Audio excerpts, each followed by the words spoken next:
warahmatullahi wabarakatuh. Di sini kami akan menjelaskan tentang permainan tradisional yang kami angkat dari daerah kami, yaitu Kecamatan Cermi. Permainan yang kami angkat yaitu permainan dakon.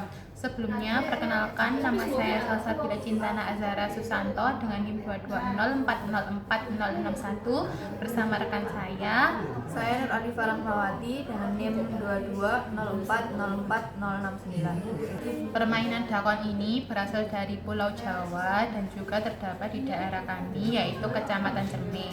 Untuk sekarang, permainan ini masih dimainkan, namun sudah jarang dimainkan. Untuk permainan dakon sendiri itu dapat dimainkan oleh anak-anak hingga orang dewasa. Belum permainan dimulai, kedua pemain melakukan suit untuk menentukan siapa yang bermain terlebih dahulu. Permainan dakon dimainkan oleh dua orang pemain yang duduk saling berhadapan. Setiap pemain memiliki satu lubang besar atau yang disebut lumbung atau juga bisa disebut rumah di sisi kanan papan dakon. Setiap lubang kecil diisi dengan jumlah biji yang sama, biasanya 7 biji. Setiap pemain boleh mengambil biji dari lubang kecil di wilayahnya sendiri.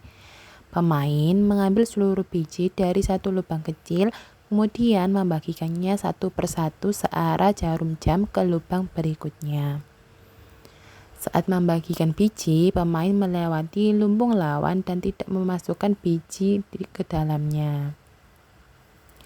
Jika biji terakhir jatuh pada lubang kecil yang masih berisi biji, pemain boleh melanjutkan permainan dengan mengambil biji dari lubang tersebut. Jika biji terakhir jatuh pada lubang kosong di wilayahnya sendiri, pemain berhak mengambil biji dari lubang lawan yang berhadapan dan memasukkannya ke lumbungnya. Jika biji terakhir jatuh di lumbung sendiri, pemain mendapatkan kesempatan bermain lagi. Permainan berakhir jika seluruh lubang kecil di salah satu sisi pemain kosong, dan yang terakhir pemain yang memiliki jumlah biji terbanyak di lumbung dinyatakan sebagai pemenang. Berdasarkan hasil permainan dakon antara dua pemain, pada gambar tersebut dapat diketahui bahwa pemain pertama memperoleh sebanyak 50 biji dakon atau kericik.